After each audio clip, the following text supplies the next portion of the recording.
नमस्कार, welcome to nursing smart. Nursing smart के YouTube channel पर एक बार फिर से सभी लोगों का स्वागत है। आज के इस सेशन में दो टॉपिक्स के ऊपर डिस्कस करने वाले हैं और दोनों टॉपिक्स क्या हैं। एक तो दिल्ली गवर्नमेंट में रिक्रूटमेंट को लेकर के, ये दिल्ली गवर्नमेंट का एक सर्कुलर जो है वो हर तरफ सर्कुलेट हो रहा है, अलग अलग मीडिया प्लेटफॉर्म्स पर सर्कुलेट हो रहा है, जिसकी अखबारों में कटिंग भी आ गई, अखबारों के लिए भी वो न्यूज़ बन गई है, जिसके हमारे में नर्सिंग स्मार्ट की तरफ से अपना एक व्यू रख देते हैं। इसके लिए सारे के सारे जो दिल्ली गवर्नमेंट के हॉस्पिटल्स हैं उनके एमएसएज एंड डायरेक्टर्स के इससे सजेशंस मांगे गए थे कि नर्सिंग ऑफिसर्स को क्या आउटसोर्सिंग पे रखा जा सकता है। उनके सजेशंस क्या गए होंगे हमें नहीं पता, लेकिन दिल्ली नर्सिंग कैडर में दिल्ली की जो सबसे बड़ी ऑर्गेनाइजेशन है, एसोसिएशन है दिल्ली नर्सेज फेडरेशन ने इसको स्ट्रांगली अपोज किया है। एक all India government nurses federation जो कि पूरी इंडिया की नर्सेज को रिप्रेजेंट करती है, उन्होंने भी इसको स्ट्रांगली रिप्रेजेंट किया है। दिल्ली गवर्नमेंट के अलग अलग जितने 40-42 हॉस्पिटल्स हैं, सब ने अपने इंडिविजुअल लेवल पर भी इसको स्ट्रांगली अप्रोच किया है। ये एग्जीक्यूट नहीं होगा तो इसको यहीं पर चैप्टर को बंद कर दीजिए, डिस्कशन को बंद कर दीजिए। हमने बोल दिया है तो आपको ट्रू ही बोलेंगे, इधर उधर की आपको चीज़ें गलत से नहीं बोलेंगे। और जब भी रिक्रूटमेंट होगी दिल्ली गवर्नमेंट में तो वो रेगुलर रिक्रूटमेंट ही होने वाली है, सबसे पहली चीज़। दूसरी चीज़, पिछले 2-3-4 दिन से पता नहीं, मतलब 3-4 क्लिप्स जो बच्चे हमें शेयर कर रहे हैं कुछ टीचर्स की, हमें अच्छा सा नहीं लग रहा और बच्चे हमसे अपना मतलब व्यू मांग रहे थे कि सर आप भी इसके बारे में कुछ बोलिए। तो हम एक ना मतलब कॉमन प्लेटफॉर्म से यहाँ से अपने यूट्यूब चैनल के माध्यम से बोल देना चाहते हैं कि सबसे पहली बात तो हम इस तरीके की जो डर्ट उछाली जा रही है एक टीचर द्वारा दूसरे टीचर पर और दूसरे टीचर द्वारा वापस उस टीचर पर, हम ऐसी पॉलिटिक्स का हिस्सा ना कभी रहे हैं, ना कभी होना चाहते हैं। हमारा केवल और केवल एक ही ऑब्जेक्टिव है कि नर्सिंग प्रोफेशन को, नर्सिंग कैडर को अपलिफ्ट करना, उसको मतलब जो भी इसका एम्प्लॉइज का, इस कैडर का जो पार्ट होने वाले हैं, जो एम्प्लॉइज आगे आने वाले समय में, जिनको कुछ लोग जो है अलग अलग टैग से बोल देते हैं, लेकिन हम आपको इस कैडर का फ्यूचर मानते हैं, प्रोफेशन का फ्यूचर मानते हैं। अगर आपकी भी इन पॉलिटिक्स में अगर थोड़ी कहीं से भी डायरेक्टली इनडायरेक्टली अगर भागीदारी है, एसोसिएशन है, तो हमें बड़ा बुरा लगता है। तो आप उस डेवलपिंग फेज के अंदर हैं।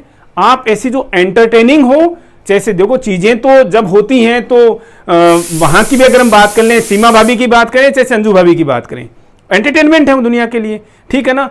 तो ऐसी पॉलिटिक्स का कि भाई आप उसके अंदर इतना इंडल्ज हो जाएं कि मेरे टीचर ने आज उस टीचर को इस तरीके से धो दिया, और फिर उधर के लोग बोले कि मेरे वाले टीचर ने आज आप वाले टीचर को इस तरीके से बोल दिया। ये तो गंदगी है भाई, ये तो कोई अच्छी चीज तो है नहीं। और एक लाइव सेशन में बच्चे ने मेरे को एक क्लिप भेजी जो मुझे उसमें ज्यादा शर्म इसलिए आ गई कि टीचर जो है वो दूसरे टीचर के लिए, हालांकि वो पहले से उसके बारे में गलत बोल चुका है, उनके बारे में तो वो उनकी बातों पर तालियां बजा रहे हैं। तो यार आप तो कम से कम इन चीजों से दूर रहिए। हमारा एक ही कहना है कि आप कम से कम अपने आप को इन चीजों से दूर रखिए। ये जो इस तरीके की भाषा इस्तेमाल करना एक टीचर द्वारा दूसरे टीचर के लिए, भाई इस तरीके की भाषा तो हम पाकिस्तान के लिए भी शायद ही इस्तेमाल करते हैं, ठीक है ना। पाकिस्तान के लिए चलो हम आवेश में बहुत कुछ बोल जाते हैं, तो हम तो टीचर्स हैं यार, हम तो बच्चे का कैरियर बनाने के लिए यहाँ पर आए, इस तरीके की चीजें करने के लिए आए। तो बहुत सारी जगहें पड़ी हमारे लिए, ठीक है ना। तो अभद्र भाषा का प्रयोग करना, उसको उसमें आप लोग अगर एसोसिएट हो जाएं, तालियां बजाएं, तो मतलब हमें बोलना पड़ रहा बड़ी मजबूरी में। इसका मतलब ऐसा भी नहीं हमने कोई क्राइम वो कमिट कर दिया है, लेकिन हमारा एक ही सजेशन है, आगे से आप अपने आप को इन चीजों से दूर रखिए, ठीक है ना। ये काम जो लोग कर रहे हैं ना, आप लोगों को अंदाजा भी नहीं है कि वो अपनी लाइफ में क्या कर चुके हैं।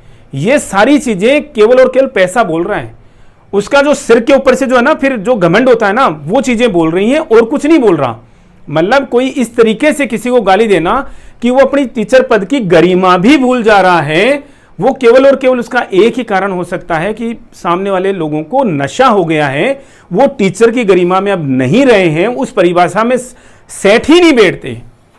हम चीजें आपको बार बार बोलते हैं, इससे परे भी बोले ना कि हमारे पास में बोलना हो, अगर किसी टीचर की बुराई करना हो तो हम एक छोटा सा एग्जांपल लें कि यार टीचर को ओस्मोसिस की डेफिनेशन नहीं आ रही, वो देश के बड़े से बड़े इंस्टीट्यूट्स का हिस्सा बनकर के बैठे हुए हैं, बच्चे को यही तो बोलते हैं कि मार्क्स क्यों नहीं आ रहे भाई, क्वालिफाई क्यों नहीं हो पा रहे, कि कहीं ऐसा तो नहीं है। आप इवेल्युएट कीजिए, असेस कीजिए अपने आप को कि टीचिंग गलत तो नहीं मिल रही है आपको, और इतनी ज्यादा जो थोक के भाव में भर भर के टीचिंग मिल रही है, और फिर उसके ऊपर से आपके टीचर्स के एक दूसरे के ऊपर आरोप प्रत्यारोप, जो कि आपको डायरेक्टली इनडायरेक्टली वहां पर खींचती है, आपका माइंड डाइवर्ट करेगी।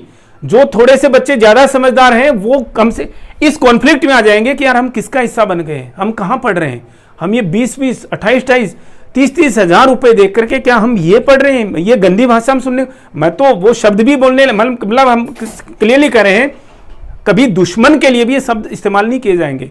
हमारी व्यक्तिगत जीवन में, हमारे प्रोफेशनल लाइफ में, हमारी पारिवारिक लाइफ में इतने दुश्मन हो सकते हैं, लेकिन मेरे परिवार में भी जो कि आज की डेट में जिनसे मेरी बोलचाल नहीं है, चाहे से उनके लिए भी कोई गाली का ऐसे शब्द यूज करेगा, मैं उनके लिए लड़ जाऊंगा। ठीक है ना, मैं उनके लिए, ये ट्रू बता रहा हूं मैं आपको, उनके लिए लड़ना बनता है भाई। ये चीजें भगवान श्री कृष्ण जो गीता में कह करके गए हैं ना, आप एक चीज देखोगे, आप भगवान श्री कृष्ण के समय की अगर हम बात करें तो वो तो एरा बहुत बड़ा रहा है, उनका स्वरूप अपने आप में विराट रहा है, लेकिन उन्हें जिन लोगों को मारना पड़ा, वध करना पड़ा, हर तरीके से, चाहे छल से मारना पड़े, कपट से मारना पड़े, मारना पड़ा। रीजन, क्योंकि उन्होंने ऐसे लोगों को वर दे दिया था जो कि धर्म के लिए, इस पृथ्वी के लिए, इस मानव संस्कृति के लिए मतलब विनाश का कारण बनते जा रहे थे। तो वैसी बात मारना जरूरी हो जाता है। तो श्री कृष्ण जी आज के समय के लिए, इस कलयुग के लिए तो अलग संदेश देके गए हैं। ठीक है ना, इस कलयुग के लिए तो अलग संदेश देखेंगे, वो हम फिलोसफी यहां पर डिस्कस नहीं करना चाहते। यहां से एक बड़ा सब्जेक्ट आप लोगों के साथ में डिस्कस करने का केवल एक ही मतलब था कि भाई कहीं से सिंपली बात है, सेल्फ स्टडी कीजिए। कहीं कोई एजुकेशनल इंस्टीट्यूट आपको मिल रहा है, टीचिंग इंस्टीट्यूट आपको मिल रहा है, तो अगर सही टीचिंग मिल रही है तो वहां पर जाइए। अदरवाइज कॉन्सेप्ट क्लियर करने की, हम तो 8-10 क्लासेज हमने अपनी डाल रखी हैं कि भाई डिमो के लिए, नोट्स भी हमने डाल रखे हैं कि भाई कॉन्सेप्ट जो क्लियर हो जाए आप लोगों के लिए। आज की डेट में नर्सिंग में तो ना एक तरीके से जो ना मशरूम की तरह से कोचिंग सेंटर्स हो गए। इतने कोचिंग सेंटर्स एसएससी में भी नहीं है, इतने कोचिंग सेंटर्स डीएसएसबी के लिए भी नहीं है, उनके रूटीन एग्जाम्स के लिए, जितने नर्सिंग में हो गए हैं। और मतलब साफ समझ में आ रहा है कि 1 लाख प्लस जो बच्चे हैं यहां पर, और कोई ना कोई बच्चा तो हमारे पास आएगा ही जब कोचिंग इंस्टीट्यूट खोल करके बैठेंगे। मतलब कि आज की डेट में बच्चा सोच ले रहा है कि पलासरा गांव से नोट सेट क्लियर कर लिया तो पलासरा में भी वो कोचिंग सेंटर खोल करके बैठ जाएगा तो 10 बच्चे आ ही जाएंगे, कमा लेंगे, क्या दिक्कत है। आपका टाइम खराब हो रहा है। हम तो बच्चों को ये भी बोलते हैं कि हमारे पास में आकर के किसी बच्चे का 1 घंटा भी खराब हुआ तो हम अपने आप को माफ नहीं कर पाएंगे। इसलिए कहते हैं बच्चों को क्लियर कट बोलते हैं, इतना समय हमारा सिलेबस होने में लगेगा, हम ये चीज़ें इस तरीके से पढ़ाएंगे, आपकी मर्जी है कैसे पढ़ना है। तो लेकिन ये चीज़ें प्लीज़ मतलब है ना, आपके पास देखो फिर समय नहीं बचेगा। और समय ही सबसे इंपॉर्टेंट है, समय ही सबसे बड़ा बलवान है। समय ही सब कुछ डिसाइड करता है, डिटरमाइन करता है कि आपका आने वाले समय में क्या होगा और क्या होना चाहिए। तो अननेसेसरी हमने केवल एक छोटा सा मैसेज देना था। जो बच्चे हम बार बार बोल रहे थे कि सर बच्चे भी इस पॉलिटिक्स में जो हैं वो चल पड़े हैं, वो इनडायरेक्टली मतलब क्या होता है, अननोइंगली जो चीज़ें हम बहते चले जाते हैं। तो प्लीज़ हाथ जोड़ करके आप लोगों से विनती है कि ऐसी डर्ट पॉलिटिक्स का हिस्सा मत बनिए, इनसे एसोसिएटेड मत रहिए। कहीं पर गलती से भी एडमिशन हो गया ना, और कॉन्फिडेंस है कि सेल्फ स्टडी कर लूँगा, छोड़ दीजिए। बता रहा हूँ मैं अभी आप लोगों को, छोड़ दीजिए ऐसी जगहों को जहाँ से आपने गलत एडमिशन हो गया, टीचर को नहीं आता उस लेवल का, पढ़ाना ही नहीं आ रहा, छोड़ दीजिए। वहाँ से साइड होकर के सेल्फ लाइब्रेरी ज्वाइन कर लीजिए, कहीं 500 रुपये दे करके, या घर के चौबारे में बैठ करके पढ़ाई कीजिए। अननेसेसरी समय नहीं लेंगे। सेशन में इतना ही, मिलेंगे वेरी नेक्स्ट अपडेट के साथ। Thank you.